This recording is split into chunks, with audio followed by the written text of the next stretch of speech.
We respectfully request the Sangha great virtues for the sake of this assembly and all living beings.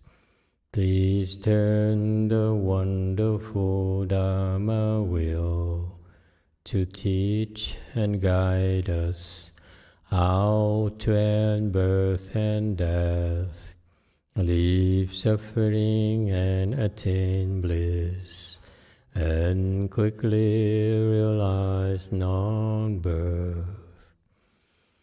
Cung thính đại đức tặng thịnh, vì thứ pháp hội cập nhập thiết chúng sanh, định chiến diệu phạm luân giao đạo ngã mùng, như há liều sanh thoát tư ly khổ đạo lạc, tất chứng vô sanh. Homage to the Blessed, Noble, and Perfectly Enlightened One. Nam mô Sa Đàn Thổ Sư Chế Đô Ye Ở La Hư Đi San Miao San Pu Tô Xie.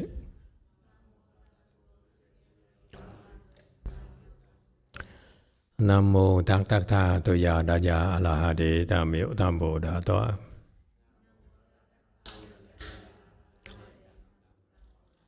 The unsurpassed, profound, subtle, and wonderful Dharma in 100,000 million aeons is difficult to encounter. Now that I'm able to see and hear, I will receive and maintain it. I vow to fathom the thus come one's true and actual principles. Wu shang sheng sheng wei miao fa bai jian, wan jie nan zhao yu wo jin, jie wen de shou qi, yuan jie ru lai zhe shi yi. O Buddhas and Bodhisattvas, Great Master Qingliang, Great Master YongHua, all good monks and nuns, and all good known advisors of Emitofuo. 诸佛菩萨尽量大士师父上人，各位出家人，各位上师师弥陀佛。Chư Phật Bồ Tát kính thưa Thanh Lương Lại Sư Thượng Thiên Hóa, quý thầy cô và quý vị thiện sư tất cả Di Đà Phật. Hello everyone, today is the 25th, I think, of August 2024. We're here at DTT to continue discussing the first chapter of the Avatamsaka Sutra. Thank you for joining us. It's a chapter on the world rulers, meaning it's an introduction to the who's who of the universe. So the Buddha immediately opened this king of sutras in Buddhism, which is the most important sutra in Buddhism, by exposing us to the reality of the universe. It's how big it is.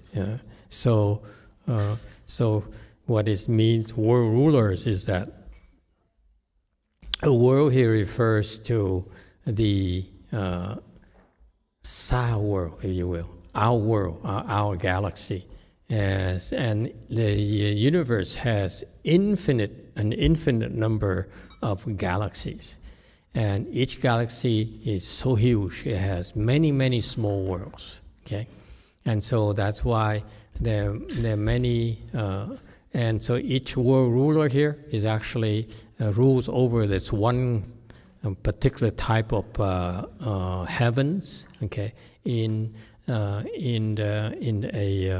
galaxy. Okay, so they're really big shots. So there's a scale of significance is that it's so much bigger. All we know for the human realm is nowadays is presidents and emperors and so forth. But this world ruler actually rules over the entire world. Okay, they're humongous. They wield so much influence, okay, so much power. And we're nearing the end of the description of the world rulers of the second desire heaven. Our human realm here is where humans live, and then there's 6 desire heavens on top of us. So so far we went through desire heaven number 6, number 5, number 4, number 3 is number 2. We're near the end, number 2. Number 2 of significance for us, since some of you are new to us, is the heavens where the Christian God rules.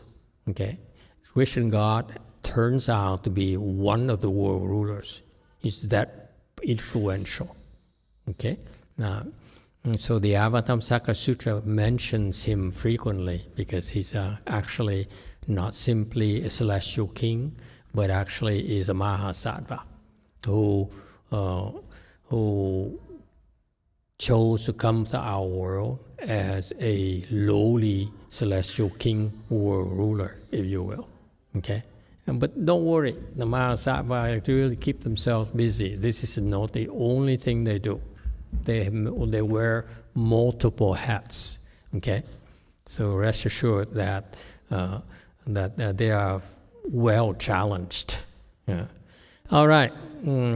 And so we are on slide 697. Okay, again, for this particular kind of information, it's meant for you just to listen and don't try to understand too much. If something bothers you, feel free to ask. Okay, and we try to relate it, the information, to in a way that will help you understand. But the most important thing about the sutra, believe it or not, is not for you to understand, but for you just to listen. When you listen, the information goes through your ear organ and plants its vajra seed. Vajra is the best quality seed of wisdom you're going to have, you're going to be able to do. Okay, so in Buddhism, this is one of the best ways to accrue vajra seeds or plant blessings for you to be able to reap the rewards in the future. Okay, so the best way, the best seeds possible you can produce, as I just said, don't try to understand. Okay, even when the Buddha explained the sutra, originally the audience was the bodhisattvas. They themselves didn't understand either. Okay, but the Buddha felt that they still had to listen to the sutra and planted the seeds, even for bodhisattvas. So much is the case for us. Just be grateful that we have a chance to plant these superior seeds. All right? All right, 697, the commentary is from the verse from one of the celestial king, called Celestial King Proper Mindfulness. The previous is in groups of 4 gatha, or 4 a verse in 4 lines. The first 2 lines, the Buddhas appear throughout the 10 directions. This is what Buddhas do. Their domain, their reach is the entire universe. 10 directions here signifies that it's everywhere. All sorts of directions, all sorts of dimensions. Everywhere, pervading all worlds. So it says here, he goes everywhere and pervading all world. Remember, world is a galaxy, if you will, right here. World here is a galaxy. So world ruler, as a title of this chapter 1, means that he rules over a galaxy. Okay, he rules over all the second desire heavens of the galaxies. Okay, and so the Buddha would go anywhere, everywhere. Okay, and then what do Buddhas do? This is the state of Buddhas. Again, don't try to understand. Just say, oh wow, this is different kind of world. Observing the minds of sentient beings and manifest to tame them. Okay? And last time, you talk about how the Buddhas, in order to help us, they need to understand our minds. What does understanding our minds mean? And they need to understand what's important to us, what motivates us to do things. All right? So that's why observing the minds of sentient beings. Actually, observing here is sort of like for our sake, but it refers to the fact that what they do is Guan here. Guan in Chinese here says that they are in samadhi, they're meditating or doing chan, and then they decided that they needed to help. The time is ripe to help someone. Okay? A group of sentient beings. Sentient beings refers to the living beings. Living beings, sentient beings are the beings who are sentient, who have feelings. Okay? That's why they're sentient. As compared to the insentient beings which have no feelings. Okay? What are things that have no feelings? Rocks, wood, plastic, boys. Some boys have no feelings. Okay? And so he observed, see, because the purpose of Buddhas is really when you become a sentient being, whether you are a human being or you are a cat or you are an ant, believe it or not, Buddhas also pay attention to you. They don't simply try to help human beings. They help all beings. How is it possible? Because in the past, you listen to this Avatamsaka Sutra, and that's why you planted these Vajra seeds already. Okay? And you got lost as you wander through the wheel of reincarnation, and now maybe you fall into the state of the animal realm. Maybe you are let me look at someone and say, now you're a deer. Okay? And so, but even though deers, those sentient beings, they are temporarily a deer, okay, because they revolve in the wheel, but eventually they will change bodies. And that's why the seeds you're planting are very, very important. They can mature any day. And when these seeds mature, Buddhas, when they'll be ready, he will be observing us. Okay? All of us. And this is what Buddhas do. They look all of us. Okay? At the same time. That's the state of Buddha. We need to look at one person at a time. So, I like her. No, I don't like her. No, not that one. Okay? But Buddhas, they look at, boom, everyone. All living beings. And they manifest to tame them. And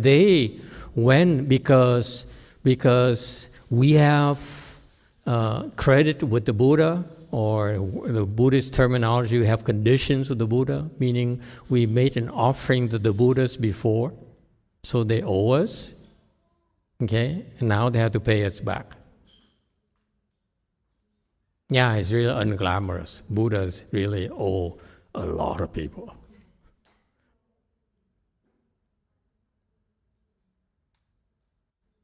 It makes you feel better? Why do you think you're here?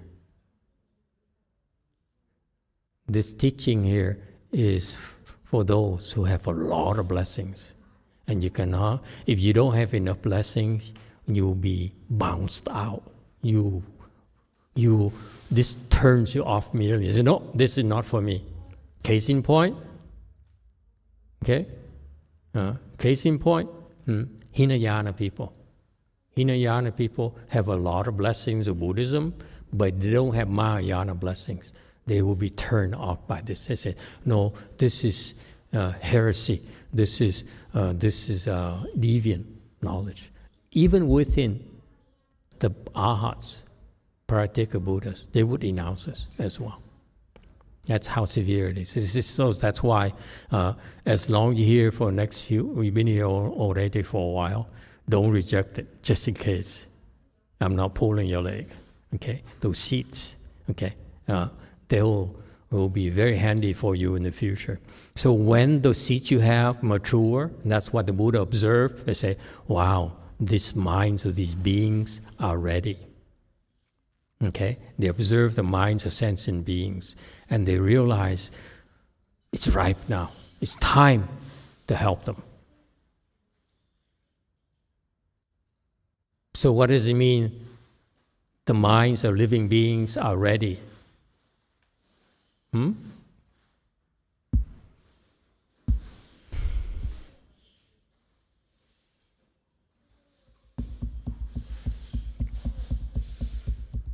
They're receptive. They're willing to listen. Okay? And that's why it's very important for you to keep this in mind. We're not talking about Buddhism, we're talking about life in general. If you want to help someone, do you have the habit of going over and tell your husband, honey, I'm gonna have to ask you to do this for me? You can't. You have to wait until he's receptive. Yeah? Right? No?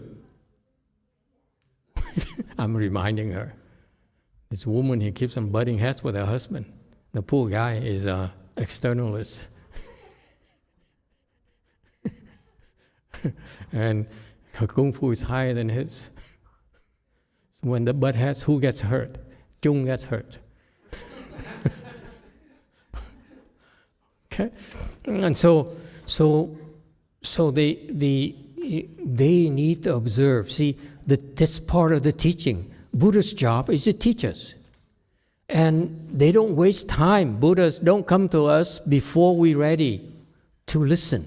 Same thing. We need, okay? Don't force yourself and your beliefs on your poor husband. Let him recite his Fa Lun Kung stuff. There's nothing wrong with it, okay? You plant blessings until you wait, until the Vajra seeds mature, then you say, honey. Okay, that's why Buddhas need to observe us. They don't do anything, they observe us. It looks like they're doing nothing. Like Master Z here, you look at him, he's like, he's probably observing us. Yes, you too. And now you're awake, right? I was asleep, I was sleepy too myself. Now I'm fully awake. Yes, Sister Victorina. Thank you, Master. You remembered my name. You are Filipina, yeah? Authentic? Both my parents. Okay. But you only speak English. You're pretty much right there, yeah. Okay. Go ahead, sister. A little Tagalog, but not anything to talk about. We have a question here from Zihong. Observing the minds of sentient beings in this verse, the first character can also be translated as contemplating. Yes. Master, why is it translated as observing in this verse? Thank you. These Chinese, they know too much. You can't get anything past them. Guan Chinese means to contemplate. Observing is worldly. The Buddhists, especially the Bodhisattvas and Buddhas, do not observe. What's the difference between observing and contemplating? I brought this up last night during one of my meetings, but none of you were there. So what's the difference between observing and contemplating? Good question. Who asked? Zihong? Okay. Go ahead, Chinese person. 3. Contemplating is using your mind in samadhi, and observing is using your sense is using your right. That's it. You're no fun. At least pretend, to wait for someone first before. You don't want to fight to be first to give the right answer. Okay, that's when you want to fight to be last. And you first already, that's why you want to be last. Okay? Absolutely. Anyone would like to give me another answer? Okay, that's correct. To observe, it's Buddhist is a worldly language. It means that you observe using your thinking mind. You look at someone, and you observe him, you process it. You see the way she looks. She sits there means she's a little bit sleepy, skeptical. You see? And the way she looks at you, non-believer. You observe people, your mind here, you go through mental processing. Yes? That's what observe means. Okay? And whereas contemplation, let me elaborate for you what contemplation really means. Contemplation is to use your wisdom to observe.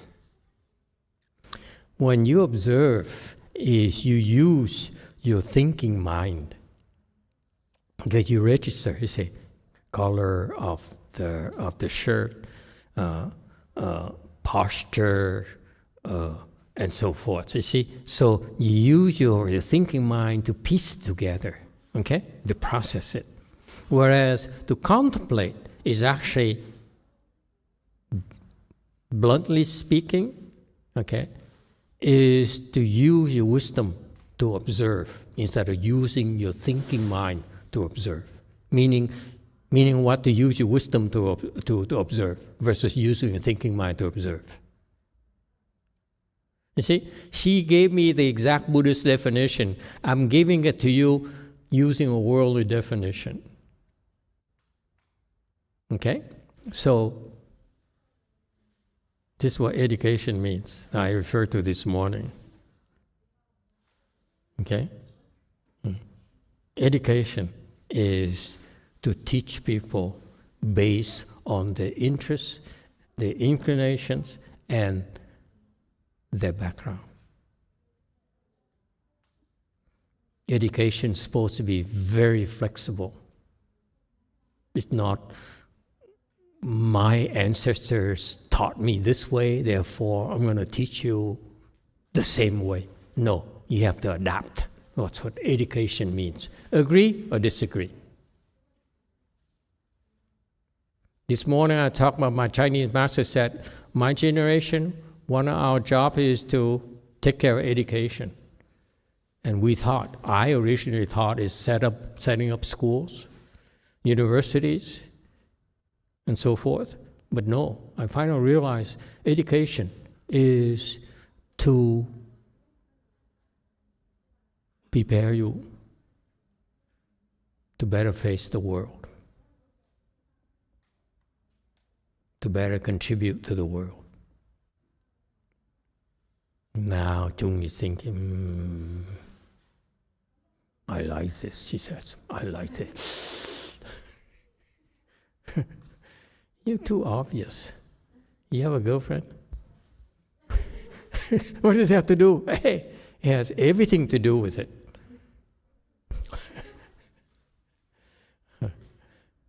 Boyfriend?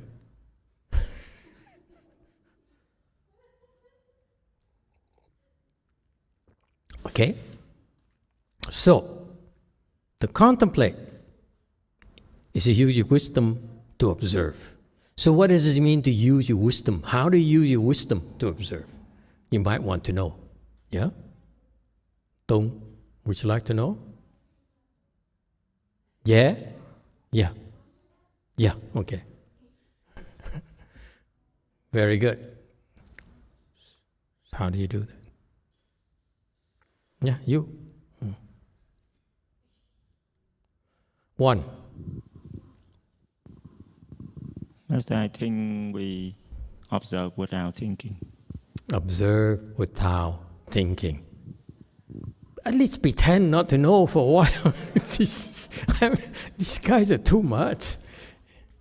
You make it so easy. The newcomer say, "Oh, Buddhism is so easy. Master asks a question, everyone knows the answer. Why do I bother asking a question? Everyone knows the answer." Okay. Here's what happens. Let me paraphrase it for you. Interpret that for you, because some people are probably wondering.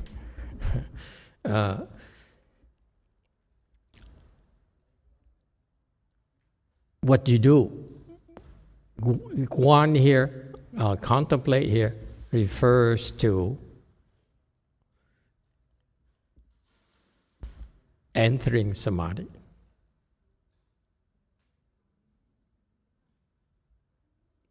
And look.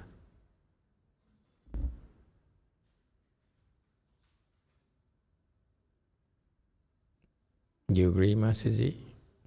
You enter samadhi first. Okay? Don't worry about her. Enter samadhi, then.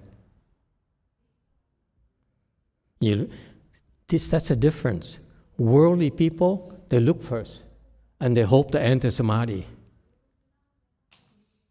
Okay? But the problem is, as soon as they start looking, they say, "Wow, ooh, lots of Botox." You see, the mind processes immediately. You understand the subtlety here? That's what he does constantly. Every time he looks at me, he disagrees with me.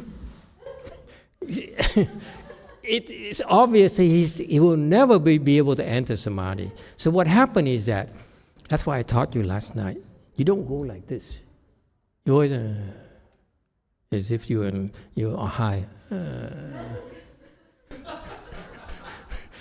I taught them yesterday how to look at people. I said, ordinary people look at this. That's staring, yeah?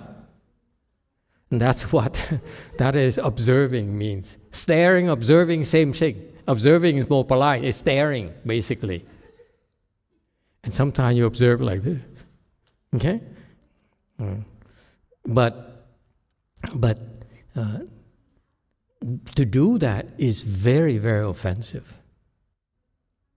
I don't know about you. I went to Vietnamese restaurants recently to eat. And I feel observed because everyone's staring at me. What is he doing here? People don't realize it. It's how offensive it is. I feel like yucky. I feel like taking a shower. So what happens is that you learn not to stare at people, not to be invasive, if you will, invade people's privacy, which is a big no-no here in the U.S. Okay, so what you do here is you simply enter samadhi, okay, and glance. That's how you look. If you have skills, you don't go like this. You only go like this when you want to offend someone. Okay?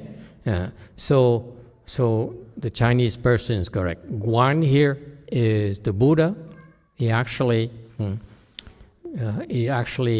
because it's written, because it's proclaimed by a celestial king, so his explanation is still a little bit off. Okay? Because Buddha don't actually contemplate even.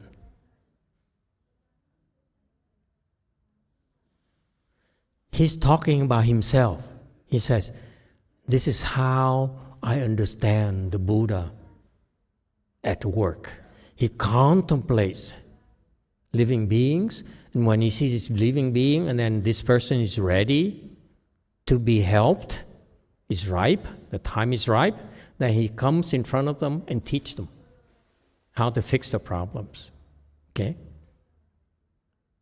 So far, so good. That's how this celestial king understands the workings of a Buddha. But actually, let me tell you, he's off between us. I'm no celestial king, so that's why I'm just opening a big mouth, so don't take it seriously, okay? You know what Buddhas do? They don't actually contemplate at all. So for him to use the word contemplate is wrong. It's for him. Bodhisattvas contemplate. Buddhas don't.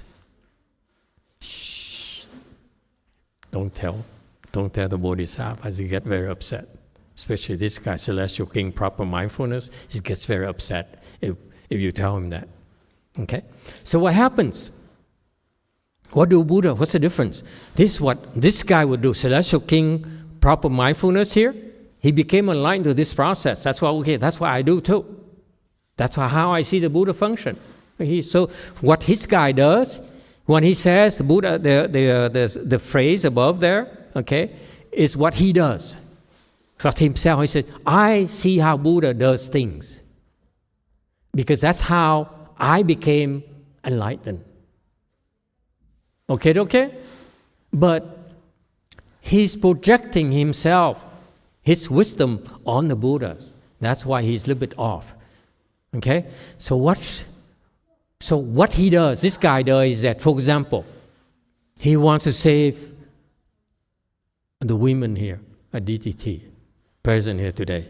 He said, this side, no, this side, I like. It's called sales and marketing. Okay? So that's why they said, okay, I'm going to take care of this today, this group here today. So what he does, then he enters samadhi, contemplate, boom, boom, boom, boom, boom, boom, boom, and then he said, I'm going to have to save this person, the lady with the combination of white and black hair in the back. Okay? That's what he does. Is it clear to you? He's describing what he does himself, because that's all he sees the Buddha function, because that's as much as he can understand the state of a Buddha. But let me tell you, he's off, because Buddhas, they don't actually,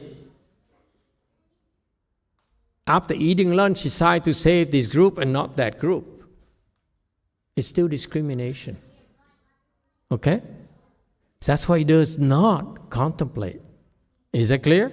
The contemplation here, okay, implicitly conveys the idea of choosing. Agree or disagree? I'm only using my intellect to criticize this guy. When you contemplate, it's because you selectively are choosing.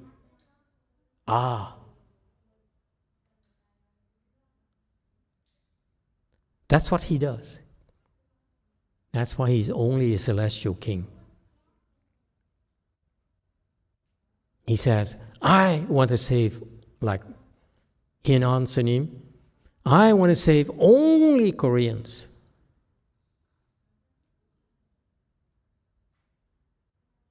Yes, Chinese person. 3. Thank you, Master. If I understood this correctly, I thought they're waiting for the living beings to be ready at the right timing. It's not the Mahasawa only wants to save a group versus the other. It's right timing, right? You're slurring and you're not making sense. Okay, let me try again. I think the selection here is based on the timing and the appropriate conditions, not really preferring one group over the other. Is that correct? No, let me finish my point. Sorry. Okay? There's no selectively say, I contemplate. Okay? And in order to contemplate, I need to enter samadhi.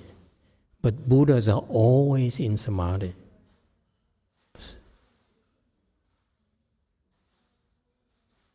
So to say that they contemplate is not necessary. Is that clear? That's a subtlety that this guy seeking proper mindfulness is a little bit off because he projects himself on the Buddha.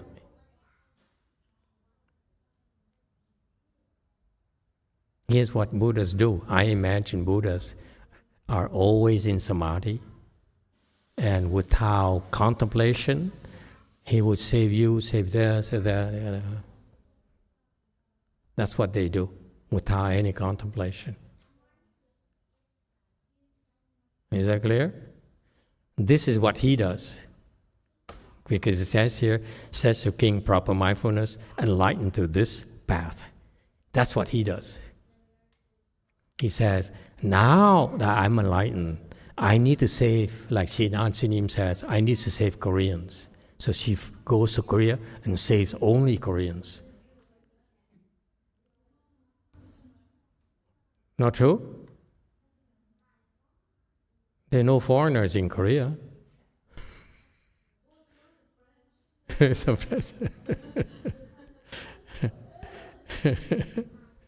Okay, you got that? You understand? You agree with me? That logically, I see contradiction because to contemplate, to observe, okay, is selectively. Buddhas don't select. In principle, Buddhas don't select. It's this guy selects. All right? So when he sees someone ready, and he sees this person here is ready to listen to him. Some people, when they are anti-vax, forget it. Doesn't matter how long it takes. They're not going to listen to you about getting vaccinated. It's life, okay? So he says, last week we talked about love and desire, that there's some people who have very heavy in love and desire, okay? Then the Buddha comes and teach them the contemplation of impurity. We discussed it extensively the last time. Yeah? Still remember? You don't? Well, we'll go back to last week's lecture and look at it. And for the living beings who are prone to anger, okay, he will teach them the contemplation of compassion. What does it mean, contemplation of compassion?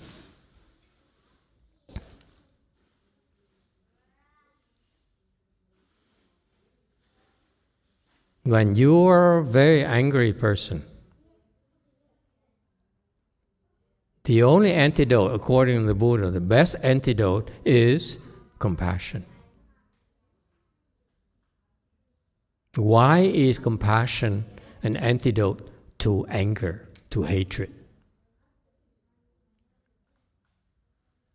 I wish my ex-wife was taught this, then we wouldn't be divorced. I would still be happy out there. Very happy. Yeah? Okay. So why is compassion an antidote to anger, to hatred? Yes, Wei Mountain. Master, I was just going to ask if you can channel hatred and anger into vigor. Anger into vigor. Yes, absolutely. But that would not fix the anger. You're just more angry.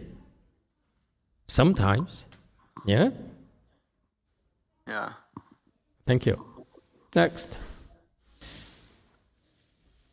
Why is compassion an antidote to anger?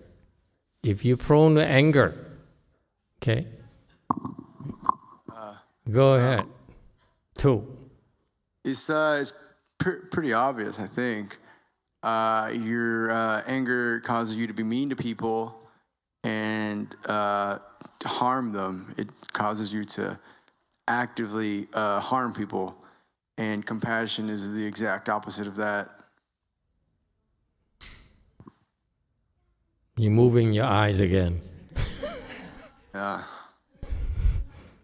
Stop it. You make me nervous, Master.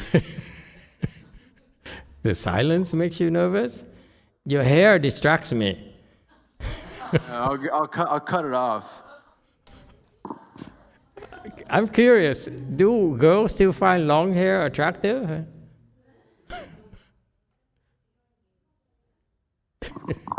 Master, we're supposed to contemplate impurity, not my long hair.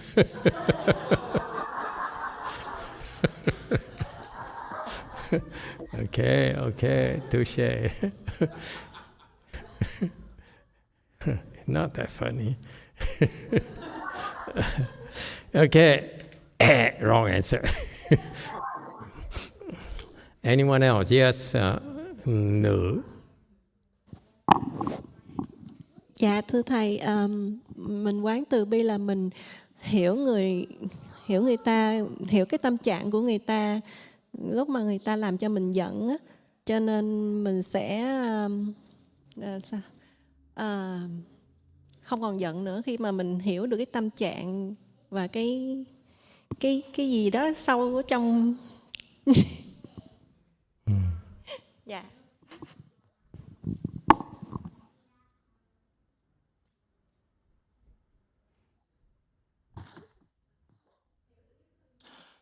Hello, Master. So we contemplate the compassion that we understand the mind of the person who's getting angry cause us to be angry at that time.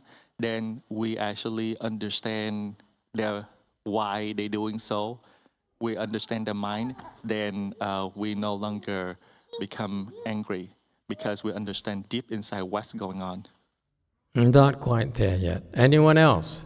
Why is compassion antidote?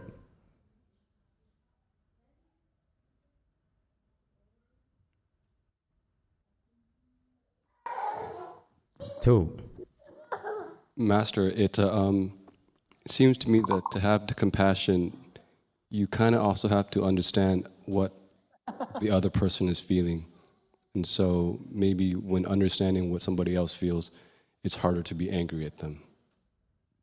Not quite. You too. Thank you, Master. Diego says, Emitofuo, Master.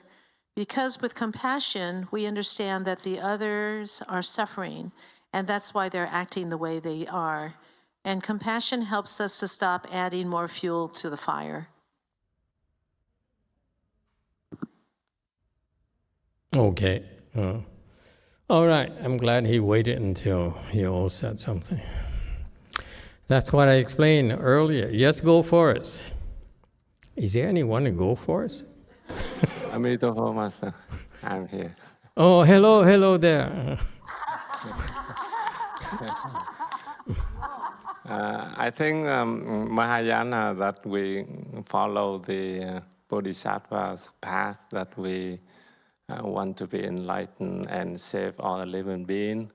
So you're angry at the living being that you take distance away from them, or you have burn bridges. You make a disconnection to living being. So it's opposite with the path we go in. So we should do the compassion that you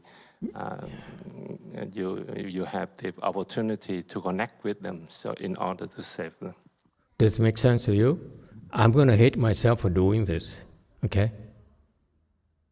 Should I or shouldn't I? I should? Then, for example, if you're angry, would you ask for separation?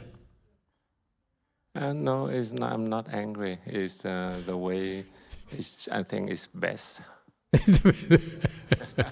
Sometimes when you understand things, then that best way is like that. Yeah. But regularly, you should not be angry, because that you make like you make the disconnection with the person. So it's.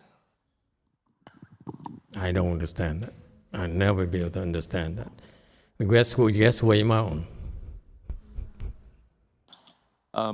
Hello, Master. I just have a question.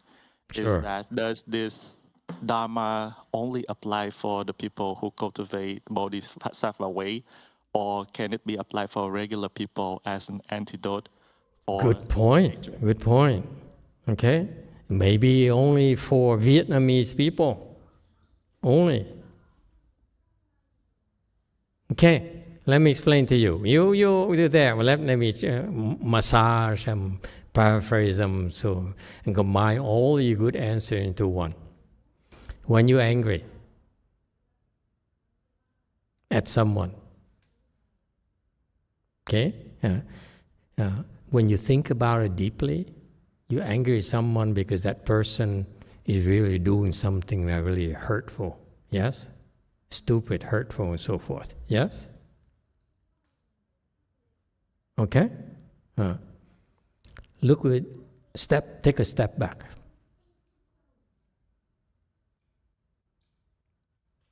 You take a step back instead of reacting immediately. You look, you observe, you contemplate.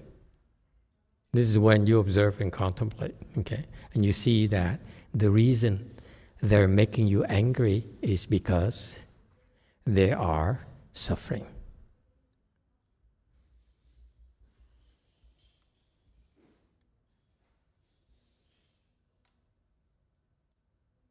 I'm asking you to withhold judgment and condemn people when they make you angry. If someone makes you angry, take a step back. Instead of retaliating, you take a step back and say, you look at this person long enough, well enough, you realize this person is actually suffering a lot. That's why they're making you angry.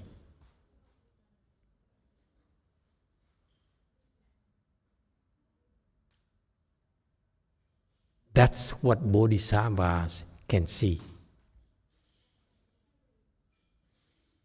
A kid beats you out of anger, beats his mom out of anger because he's suffering. Case in point. Agree? You only see the anger of the kid. Actually, you fail to see deeper below the surface. It's actually he's suffering. If you see that, then you can easily dissolve your anger towards your kid. If you only see the kid as beating you as something that is improper, that is violent, that is nonsensical, then you cannot help. But if you can look at your kid throwing a tantrum, okay?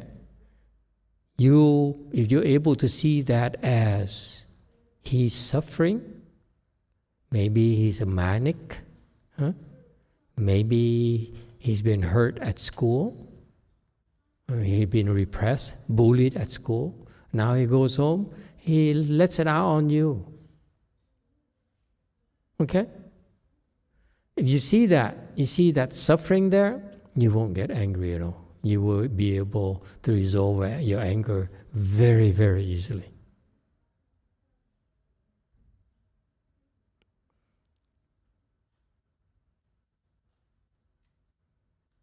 Agree or disagree? Yes, JMT. 네, 감사합니다. 들리세요? Yes, go ahead. 그 마스터 말씀하신 대로 그 화나는 부분에 대해서 제가 제 자신을 돌아봤더니 일단 첫째 분별하는 게 화를 키우는 것 중에 이유가 하나가 또 되고 또 제가 일에 차질이 됐을 때 화를 좀 많이 내더라고요. 그러니까 사람이 싫은 게 아니라 일이 잘못된 게 싫은 거거든요. 일단 여기까지 끊을게요. Before you translate, she's complaining about her husband. 공연. She's angry at her husband. 전에 남편에 대해 지금 불평하구나. 남편에게 화가 났다.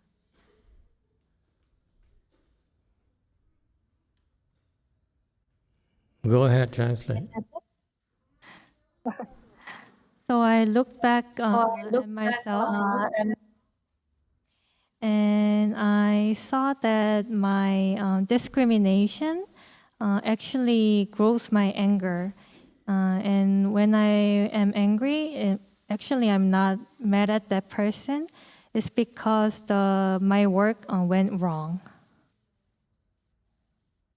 안 되는 질문하는 포인트는 뭐냐면 이제 물론 뭐 이렇게 그러니까 상대방의 고통이 있는 건 알겠는데 그 상대방이 고통스러운 원인이 제가 아닌데 제가 감정의 쓰레기통이 아닌데 자기가 번뇌롭다고 번뇌를 이게 투사하는 게 아직 받아들여지지 않거든요. 네. My point is I can see their suffering and I know why they're suffering, but I'm not their garbage can. So I cannot accept them throwing their anger at me. 그러니까 지금 제 단계에서 상대방이 고통받는 건 알겠는데 그게 제 문제는 아니니까 이런 상태에서 제가 자비심을 내려면 어떻게 해야 되는지가 제 질문이에요.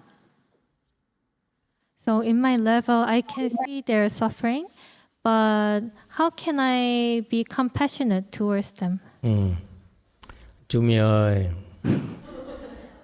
주미야, you are a special case. For you, compassion doesn't work.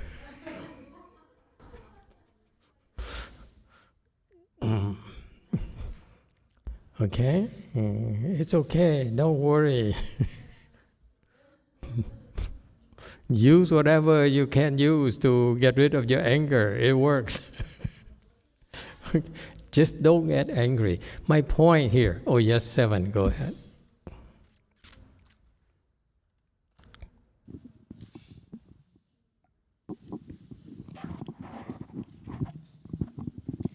Dạ thưa thầy, cái trường hợp của con là con có thể thấy người ta đau khổ nhưng mà lại sinh cái tâm coi thường và thương hại người ta. Có nghĩa là con sẽ không có giận người ta nhưng mà sẽ thương hại chứ không phải là từ lòng từ bi, thì làm sao thầy?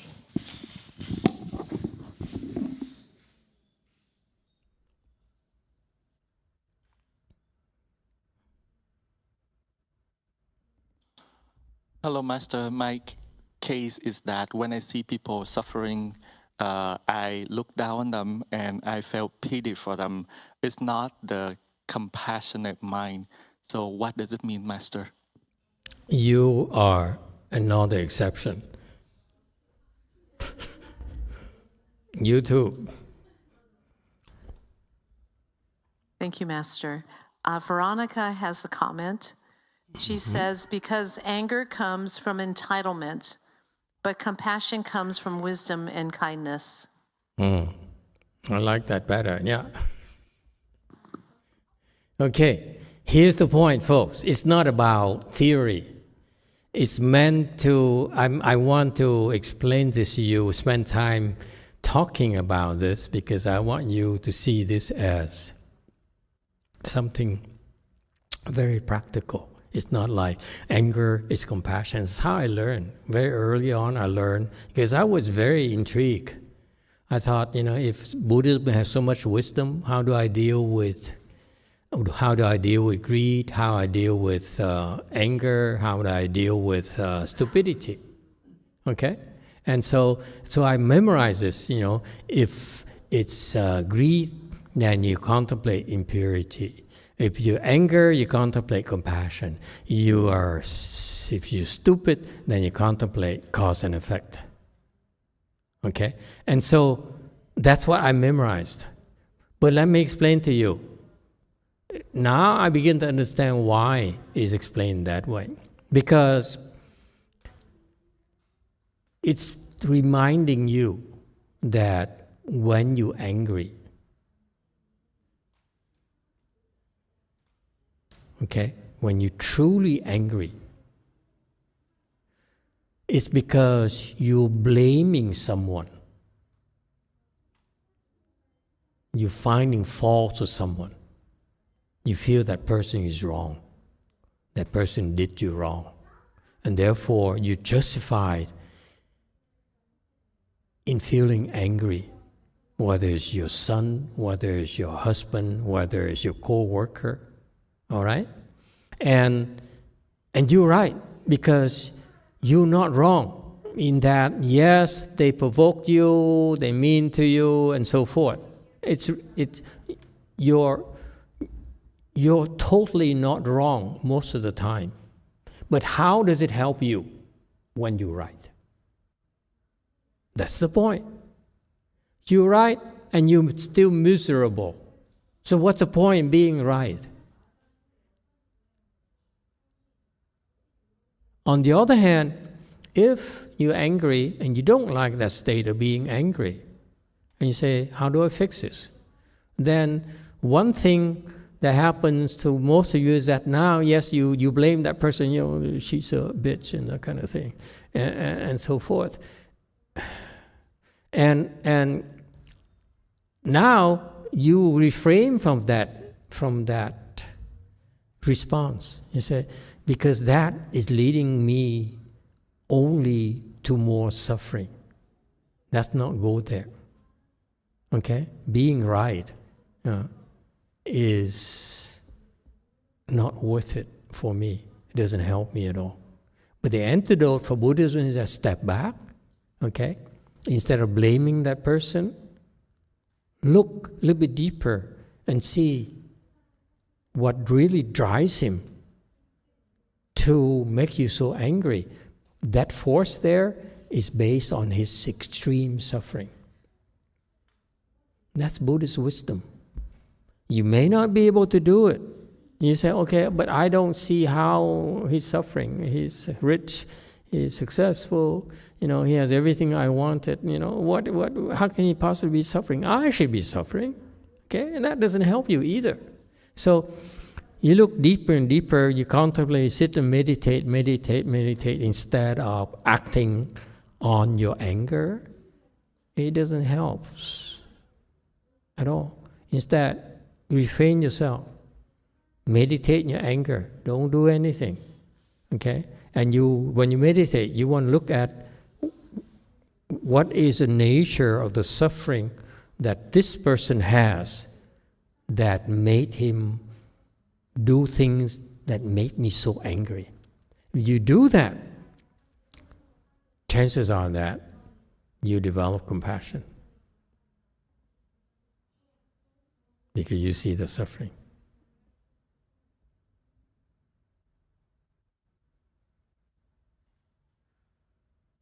All right? It's for your consideration. It may not work for you.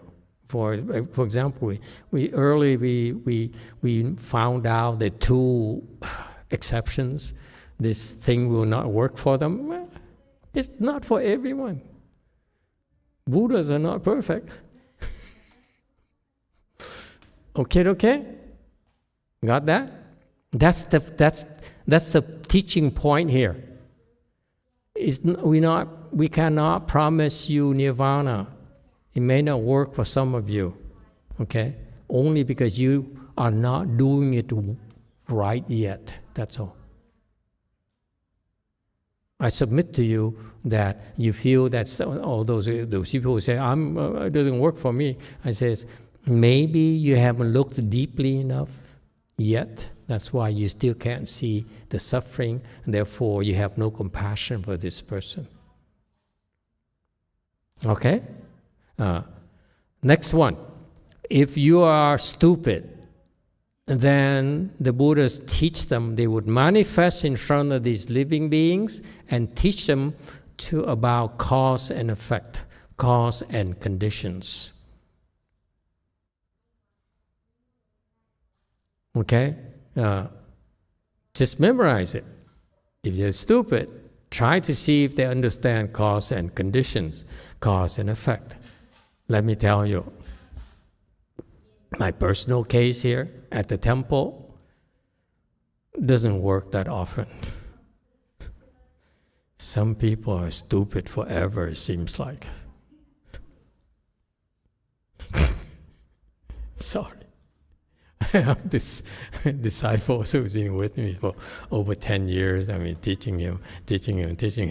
And every time I taught him, I have to offend him. Every time I offend him, he resented me. So, but he's scared of me, so he repressed the anger. And that's how he kept on making progress. I offended him, he's very angry. How dare you treat me like this? Huh? You yellow-faced person. He was thinking, short, yellow-faced person. Yeah. But then he's scared of me, so he represses it. And after meditation, he gets over it. Okay, and he improves. Okay, and then next time, next level, I beat him up again. So it turns out the resentment built up over the years. So the anger only builds up.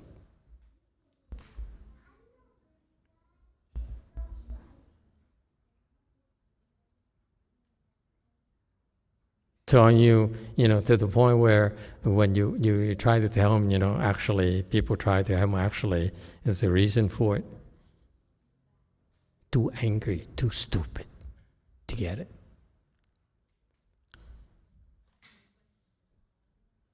Sometimes, in order to teach, you have to offend people. And sometimes, they don't forgive you. Forever. Okay? That's life. Win some, lose some.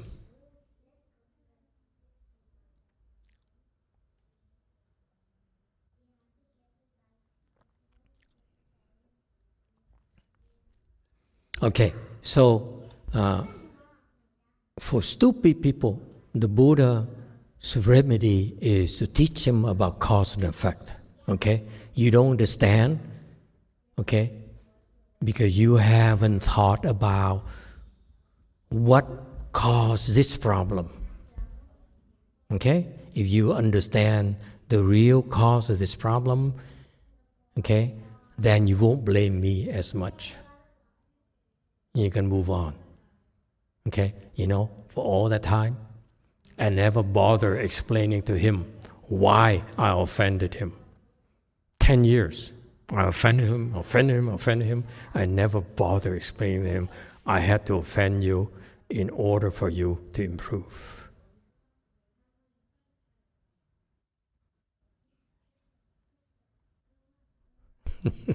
Yes, K-YouTube. 네, 수암매화라고 하는 분의 질문입니다. 삼성각에 모셔져 있는 독성님이 실은 지공대사님이라는 이야기가 있더라고요. 매일 가는 절인데 알고 인사드려야 될 것 같아 여쭙습니다. 이상입니다. I heard that solitary enlightenment in the Three Spirits Shrine is actually Master Jikong. And I go to this temple every day, but I think I have to know who I'm saying hello to. I'm sorry, the what? Solitarily enlightened? Yeah, there's in Korea. There's in the temple. There's some building called usually it's called Three Spirits Shrine. Three what? Three Spirits Shrine. Three Spirits Shine. Shrine. Shrine. Yes. Oh, I thought Three Spirits Shine is some sort of alcohol from the south. Yeah. They call it shine, Shrine or like some moonshine. Yeah. Sometimes Is South Carolina there, WMT? Never mind. Go ahead. Three Spirit Shrine. Sometimes we call it Mountain Spirit Shrine too. Okay. And then we serve solitary enlightenment there, which is Prateka Buddha. Yeah. And then this person heard somewhere that solitary enlightenment is actually Master Jikong. Jikong, the same Chinese monk, Taiwanese monk, I think so. who's dead already? 空大师 Pure Land? I think. Are we talking about the same person? No? 济公대사. 气功 Oh, 智公. 智公.智空 No, I think it's The one that has the hands are like they have talons. Is that the monk we're talking about? Because Jing Kung is not, is lower than Pratika Buddha. Jing Kung, the monk who died already, who teaches Pure Land, is lower, much lower. He's 3A.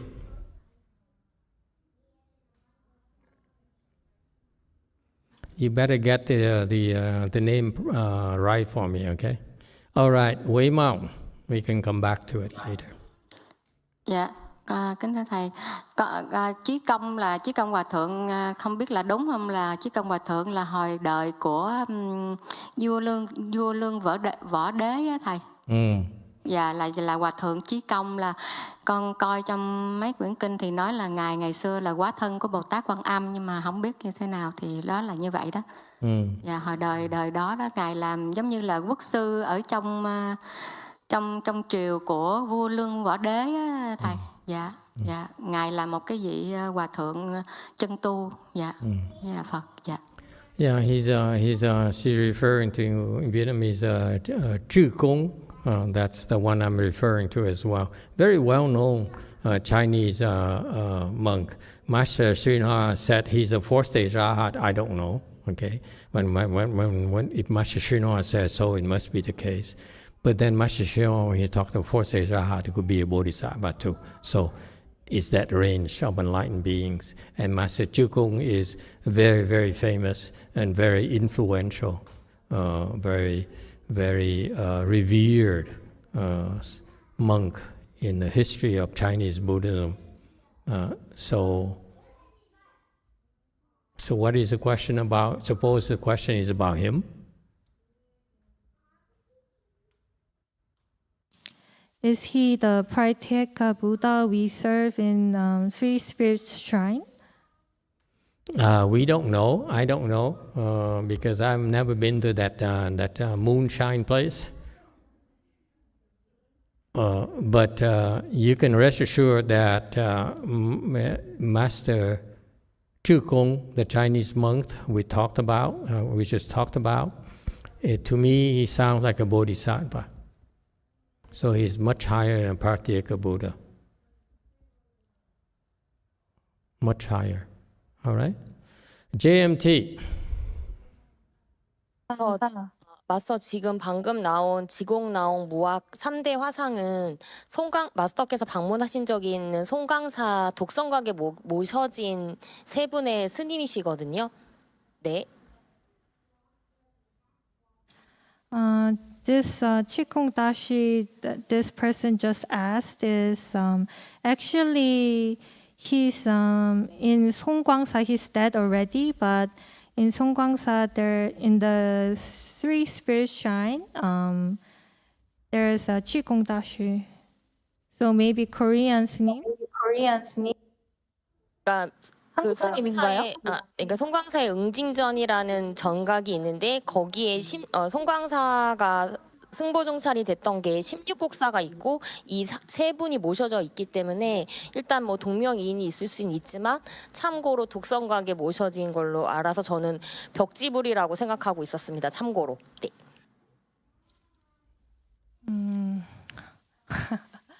So because 송광사 is one of the I don't know. Yeah, I have to check who's asking, and I will come back. Okay. All right, but my gut feeling is Zhi Gong, that Chinese monk here, is most likely a bodhisattva. The stories about him and his behavior and his teaching, to to me, has a lot of profound wisdom, and he's very, very low key. And furthermore, he really cared for his students. Arhats usually don't have that kind of soft heart, like a girl kind of thing. They care. He really cared for his disciples. The Arhats and that I met, they don't have that deep sense of caring for people. Okay, from the stories that I heard about Master Chukung and so forth, it showed me that he really has such a good-hearted person. Not just a good person, a good-hearted person. He really cares for you. Okay? All right? Anyone else? Yes, 6. Emitofuo Master, so for the people that's angry at you because you pissed them off for some reason, is there a way for them to contemplate your suffering so that their anger can be dissipate? Good question. No.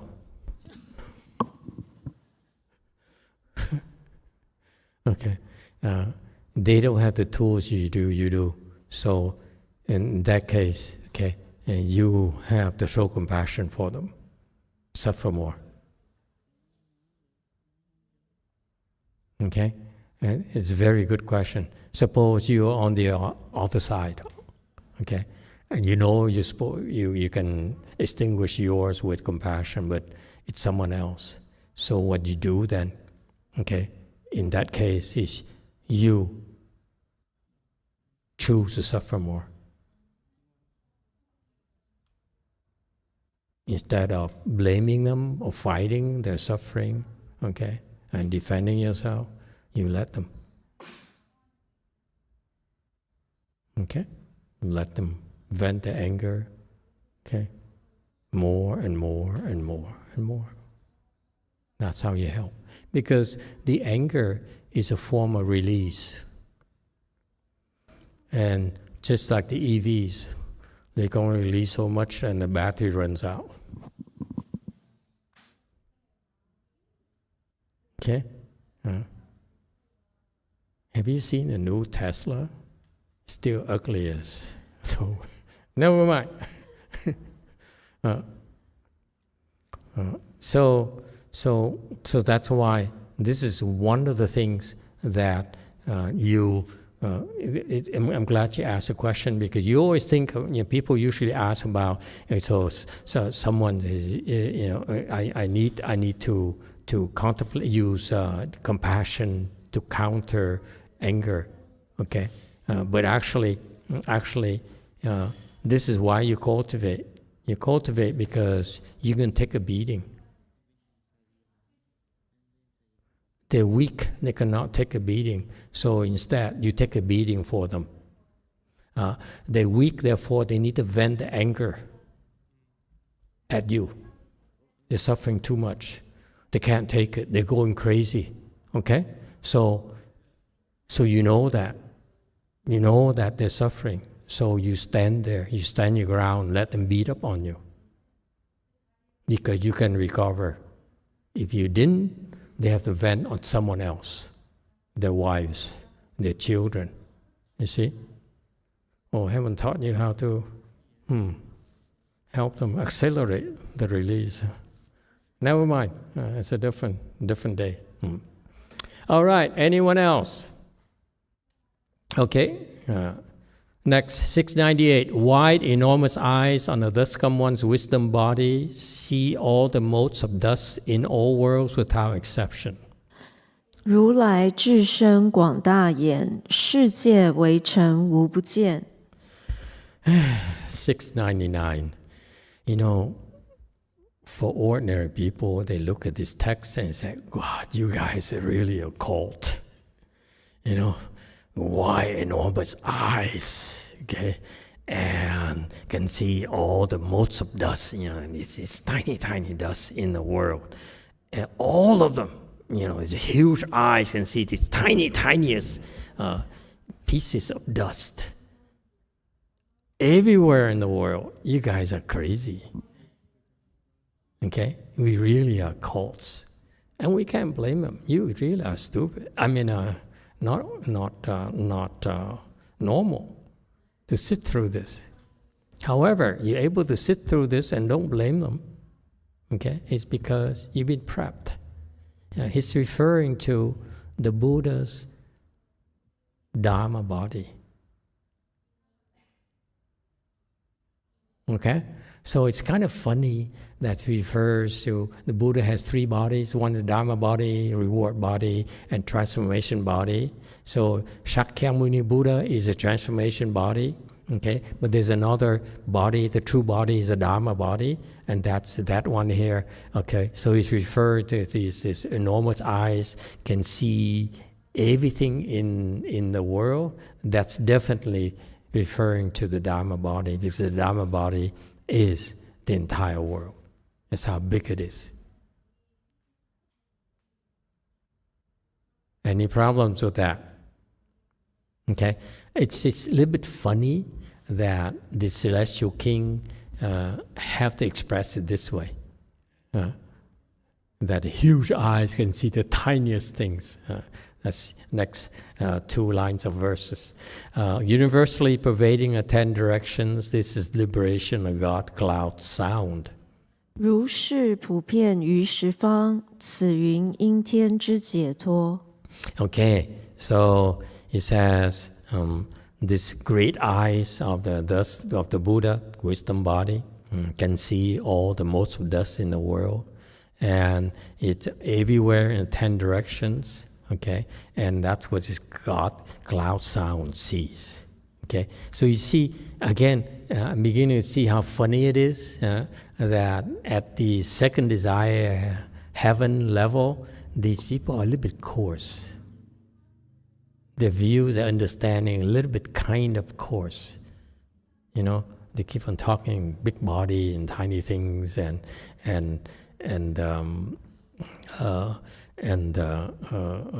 contemplating stuff. You know, and Buddhas don't contemplate. Okay, only Bodhisattvas contemplate. Buddhas don't contemplate in general. Okay. Anyway, moving on. We're making progress, believe it or not.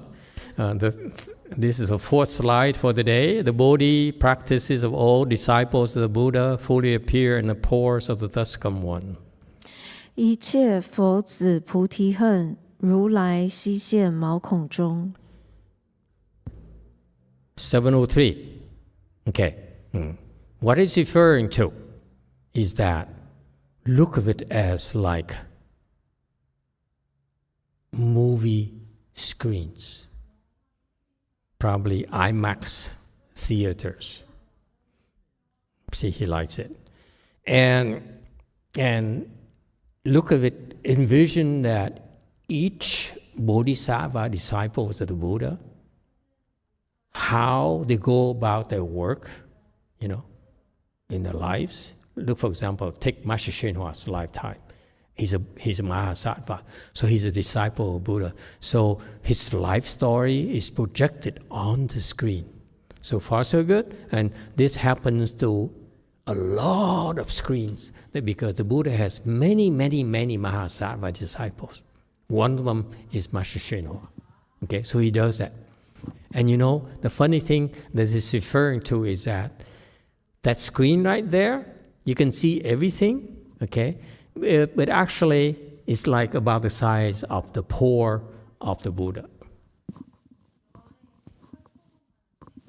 Okay? So it's the inconceivable state where the body of the Buddha, each pore here,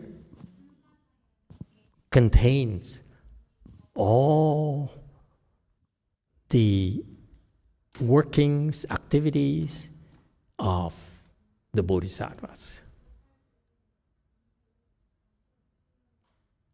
Okay, isn't that cool? It's really inconceivable. That's all I want to stress for you. Don't get lost in details here about, you know, the commentary of Master Hsuanhua. I just want you, because when I read this a long time ago, 2-3 decades ago, I couldn't understand what it was about. Okay? And if I stick to this style of explanation, it will not help you either, because it's way beyond us. You know, the Pour contains all the stories of all the bodhisattvas. That's weird. Okay? But what it's meant to do is that big and small, okay? Big and small is that eventually in the later chapters you learn this concept, okay? Right now in our minds, there is a discrimination between big and small. One hair pore is a tiny, tiny thing, and yet it contains the life stories of a bodhisattva. And each hair pore the Buddha has such type of information. Okay, that's really inconceivable. Big and small are not mutually obstructive at all. That's a concept. Okay, just listen to it and move on. Don't try to understand. Because I can't explain it to you, because I don't understand either. Okay, let me finish. May I finish this next two things and we move on? In all the measureless perfection, Celestial King intentions perceive this with clarity. 如其无量皆具足，此念天王所明见。 And so the last slide for today, commentary slide. So this projection here of the life's work of each bodhisattva, of disciple of the Buddha, appearing on each hair pore of the Buddha, okay, it appears perfectly. And that's what the Celestial King intention sees. It's real to him. It's not hallucination. Okay? It's not our state. Okay, stop here today. Thank you, everyone.